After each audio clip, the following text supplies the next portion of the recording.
కళ్ళకు best friend వినుకొండలో the number 1 opticals Sriranga opticals RTC bus stand ఎదురుగా Jeevalayam complex Vinukonda. Eye checkup కోసం ఇప్పుడే శ్రీరంగ ఆప్టికల్స్ ని సంప్రదించండి. చంద్రబాబు నాయుడు గారు ఫ్రీ బస్సులు పెడితే ఆటో వాళ్ళందరం మైనస్ అవుతాం, చాలా ఇబ్బందులు పడతాము. అది రోడ్డు మీదకి వచ్చి ధర్నా చేయాల్సి వచ్చింది. దయచేసి చంద్రబాబు నాయుడు గారు ఆటో వాళ్ళ గురించి కొద్దిగా ప్రత్యేకంగా చర్యలు తీసుకోవాల్సిందిగా కోరుతున్నాము. చాలా ఇబ్బందులు అండి. ఇప్పుడు ఆటో వాళ్ళ మీద మా ఫ్యామిలీ, మా పిల్లలు మేము మొత్తం దీని మీదే బతుకుతున్నాం. కాబట్టి ఇప్పుడు ఆటో వాళ్ళు ఫ్రీ బస్సులు పెడితే మాకు అంతా మైనసే కదా.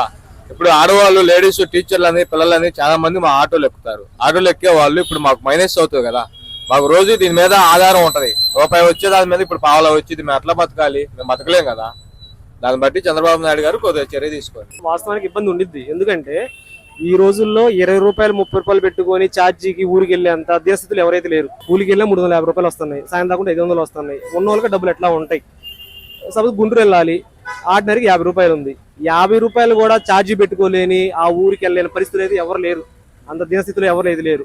ఈ పథకం అలాంటి ఇవ్వకుండా ఉంటే బాగుండేది. ఇంకో విషయం ఏంటంటే, ఇదే డబ్బు కనుక ఏదైనా పేద ప్రజలకు వాళ్ళు బాగా మెరిట్ బాగా చదువుకుంటున్నారు, వాళ్ళకు ఉపయోగించండి. లేదు గుండె జబ్బులతోనో మెదడుబాబులతోనో బాగా బాధపడుతున్నారు పిల్లలు, వాళ్ళకి ఫ్రీగా చేయండి. కొన్ని కోట్లు పెడుతున్నారు కదా, 1-2 రూపాయలు కదా, కొన్ని కోట్లు పెడుతున్నారు కదా. దాని ద్వారా ఎవరికన్నా మెరిట్ స్టూడెంట్కు, లేదంటే ఆరోగ్యం బాగాలేని వాళ్ళకు, చిన్నపిల్లలకి హోల్స్ పడతాయి గుండెలో, వాళ్ళు చేయించుకోవాలంటే 10 లక్షలు పెట్టి చేయించుకోలేరు. అలాంటి వాళ్ళు చేయించుకోండి. వాళ్ళు పుణ్యం ఉండిద్ది, వాళ్ళు బతికినంత కాలం చెప్పుకుంటారు నీ పేరు. ఈరోజు 30 రూపాయలు, సపోజ్ ఆదులూరు వెళ్ళాలి, 10 రూపాయల టికెట్, 10 రూపాయలు కూడా కొనలేని స్థితిలో ఉన్నారు ఈరోజు జనాలు. అనుకుందాం, 10 రూపాయలు కొనలేరా? లేదు 50 రూపాయలు గుంటూరు, 50 రూపాయలు కూడా పెట్టుకోలేరా? సంపాదించుకోవట్లేదా 50 రూపాయలు కూడా? మరి ఎందుకు దీనివల్ల ఉపయోగం ఏంటి? అంటే తెలంగాణలో, తమిళనాడులో కూడా ఇట్లాంటి సర్వీసెస్ ఉన్నాయి కదా. సో ఆంధ్రప్రదేశ్ కూడా ఇట్లాంటి ఫేమ్ కోసం ఏమైనా ట్రై చేస్తావు? అవునా, నువ్వు సర్వీస్ పెడుతున్నావు, దానివల్ల ఎవరికి నష్టం, ఎవరికి లాభం? ఒక ఫ్యామిలీ 4 ఉంటారు, 4 పనికి వెళ్తే 1000 రూపాయలు వస్తున్నాయి. 1000 రూపాయల్లో నీకు 200-300 ఛార్జ్ పెట్టుకుని వెళ్ళలేవా వేరే ఊరు? సరే, వాళ్ళకి సేవ్ చేస్తున్నావు. ఈ రోజు మా ఆటో ఎక్కాలి, ఎవరు ఎక్కుతారు? అదేమంటే మీకోసం ఎవరు కొనమన్నారు ఆటో అంటారు. వాళ్ళు ఫ్రీ ఎందుకు? వాళ్ళకి అర్థం కావట్లేదు. వాళ్ళు లేనోళ్ళు ఏం కాదు కదా. మరి 50 రూపాయలు ఛార్జ్ పెట్టుకునే స్థితిలో అయితే ఎవరు లేరు. నేను ఉన్నాను, మా ఫ్యామిలీ వెళ్ళాలి, ఊరు వెళ్ళాలంటే 100 రూపాయలు 500 నేను పెట్టుకోలేకపోతున్నాను. మరి నేనే ఇలా ఉన్నప్పుడు ఒక ఆటో డ్రైవర్గా ఇప్పుడు ఎంతమంది మహిళలు ఎక్కుతారు? వాళ్ళందరూ 50 రూపాయలు లేక ఎక్కుతున్నారు బస్సులు. కొన్ని లక్షల మంది ఆటో వాళ్ళు మొత్తం రోడ్డు మీద పడాలా. పోనీ మా వల్ల మాకే ఇబ్బందా? మేము డీజిల్ కొట్టించుకుంటే కొన్ని వేల లీటర్లు టౌన్లో ఒక పెట్రోల్ బంక్ పోయింది. అలాంటి రాష్ట్రం మొత్తం ఎన్ని లక్షల లీటర్లు పోయింది? మరి దాని మీద ట్యాక్స్ ఎంత కట్టాలా? అది గవర్నమెంట్కి పోతుంది. అది మొత్తం నష్టమేగా. మేము ఆయిల్ కొట్టించుకోకపోతే నేను ఒక్కడిని 400 ఆయిల్ కొట్టించుకుంటాను రోజుకి. 400 రూపాయలు గవర్నమెంట్కి ఎంత పోతుంది? నా ఒక్కళ్ళ అంటోడి మీద లక్షల మంది ఉన్నారు, వాళ్ళకి ఎంత పోతుంది? గవర్నమెంట్కి ఎంత పోతుంది ఇంకా ట్యాక్స్ దాని మీద? దీనివల్ల ఆర్థిక పరిస్థితి కూడా చాలా దెబ్బతింది అన్న. సమస్యలు ఎందులో వాళ్ళకి ఏదో ఫ్రీగా ఇస్తున్నారు, మాకేం కుళ్ళేం కాదు, మాకు వ్యసనమేం కాదు. మేము ఆటో నడుపుకోవాలంటే మా జీవనాధారం పోయిద్ది. తర్వాత మేము గనక డీజిల్ కొట్టించుకోకపోతే దాని నుంచి వచ్చే ట్యాక్స్ గవర్నమెంట్కి తగ్గిపోయిద్ది. మేము కొట్టించుకోం, ఏం కొట్టించుకుంటాం?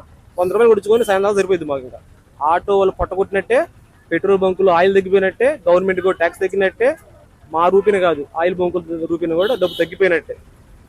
ఇదైతే వేస్ట్ పథకం చెప్తున్నా. ఒక ఆటో డ్రైవర్గా చెప్పట్లా, వాస్తవానికి జనాలు మరి అంత హీన స్థితులు అయితే లేరు. 10 రూపాయలు 20 రూపాయల టికెట్ కొనే స్థితులు అయితే లేరు.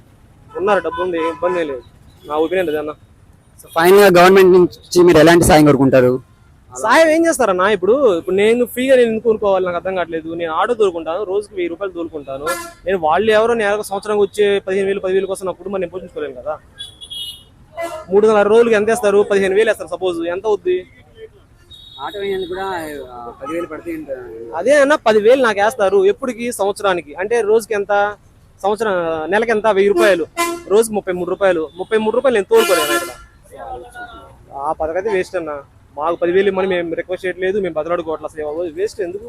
మేము 15,000 మేము ఎట్లా తోలుకుంటాం, నెలలోనే తోలుకుంటాం మేము 30,000. రేపు పొద్దున్న చూడండి, ఇప్పుడు కాదు నేను చెప్తున్నాను, ఖచ్చితంగా 10 రోజులు ఆగి మేము ఇదే చెప్తున్నాను. మా వాళ్ళు కూడా 10 రోజులు 15 రోజులు ఆగి రండి ఇదే ప్లేస్. మళ్ళీ ఆటోలు మొత్తం ఏడుస్తూ కనిపిస్తారు మీకు.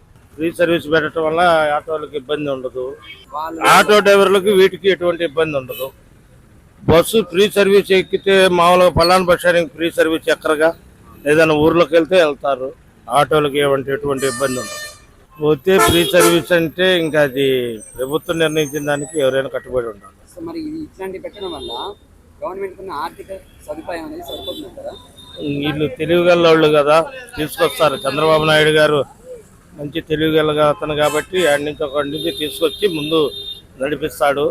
అనుకున్న వాగ్దానాలు నెరవేర్చాలి కాబట్టి నెరవేరుస్తాం. ఇప్పుడు రేపు ఆగస్టు 15 నుంచి లేడీస్ అందరికి గవర్నమెంట్ అనేది ఫ్రీ బస్ సర్వీస్ ఏర్పాటు చేస్తుంది కదా, సో దీని గురించి మీ ఇంటెన్షన్ ఏంటి? అసంతృప్తిగానే ఉంటుంది.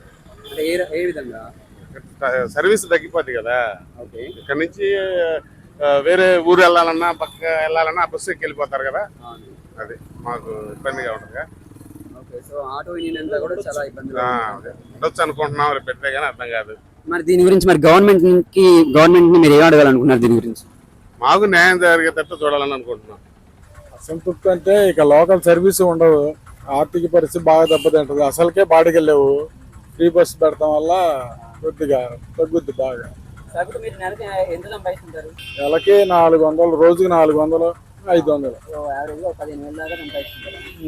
ఏదో మాకు ఆటోకి పెట్టే స్కీమ్ ఉంటది కదా, అది ఇస్తే కొద్దిగా సాయంగా ఉంటది. ఇంకో పని ఏం చేయలేం కదా, ఆటో కొట్టినప్పటి నుంచి మాకు ఇంకా అవకాశం లేదు.